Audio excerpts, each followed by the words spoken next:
இசையமைப்பாளர் ஆர்.கே. சேகர் மற்றும் கஸ்தூரி தம்பதிகளுக்கு மகனாக பிறந்தவர் தான் ஏ.ஆர். ரஹ்மான். 1967ஆம் ஆண்டு ஜனவரி மாதம் 6ஆம் தேதி சென்னையில் பிறந்தவர். சிறு வயதிலே தந்தையை இழந்து விட்டார். தனது 11ஆம் வயதில் இளையராஜா இசைக்குழுவில் கீபோர்டு வாசிக்க ஆரம்பித்தார். எம்.எஸ். விஸ்வநாதன், குன்னக்குடி வைத்தியனிடமும் பணிபுரிந்திருக்கிறார். மேற்கத்திய இசையை மாஸ்டர் தன்ராஜிடம் கற்றார். நிறைய விளம்பர படங்களுக்கு இசையமைத்தார். 1992ஆம் ஆண்டில் அவருடைய எதிர்காலம் பிரகாசமாக தெரிந்தது. அன்றுதான் மணிரத்னம் இயக்கத்தில் வெளிவந்த ரோஜா திரைப்படம் இவருடைய முதல் இசையில் வெளியான படமாக திகழ்ந்தது. முதல் படத்திலேயே இதுவரை காணாத இசையை தனது இசை மூலம் ரசிகர்கள் மனதில் உணர வைத்தார். ரோஜாவின் பாடல்களும் பின்னணி இசைக்கோர்ப்பும் ரசிகர்களுக்கு புதிதாக ஒரு இசையமைப்பாளரை கொண்டாட வைத்தது.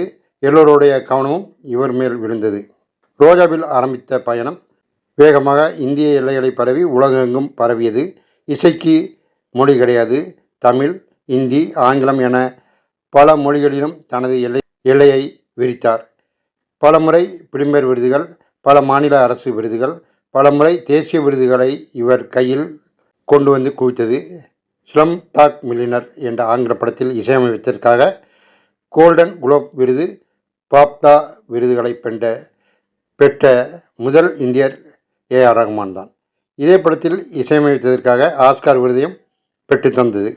ஆஸ்கார் விருதும் கூடுதலாக கிடைத்தது. உலகில் கையிலும் இவருடைய இசை தனது புதிய பரிமாணங்களை தொடர ஆரம்பித்தது. கிராமிய இசை முதல் மேற்கத்திய இசை வரை தனது இசையால் தனித்து தெரிந்தவர் ஏ.ஆர். ரஹ்மான். இசையில் புதுமையை கொண்டு வந்து மக்களை கவர்ந்தெழுத்தவர். திரைப்படம் மட்டுமின்றி தனிப்பாடல்களையும் ஆழமாக வெளியிட்டு சாதனை படைத்திருக்கிறார். இசை கச்சேரிகள் நடத்திலும் ஆர்வம் படைத்தவர் ஏ.ஆர். ரஹ்மான். ஏ.ஆர். ரஹ்மான் சைரா பானு என்ற பெண்ணை மணந்து கொண்டார். இந்த தம்பதியினருக்கு 3 குழந்தைகள் இருக்கிறார்கள். கதீஜா, ரஹீபா என்ற 2 பெண் குழந்தைகளும், அமீர் என்ற சகோதரரும் இருக்கிறார். இவரின் சகோதரி ரைஹானா அவர்களின் மகன்தான் இசையமைப்பாளர் ஜி.வி. பிரகாஷ் என்பது குறிப்பிடத்தக்கது.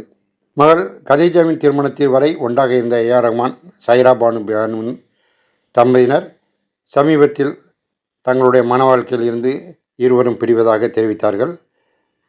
அதற்கான காரணம் சரிவர தெரியவில்லை என்பது குறிப்பிடத்தக்கது.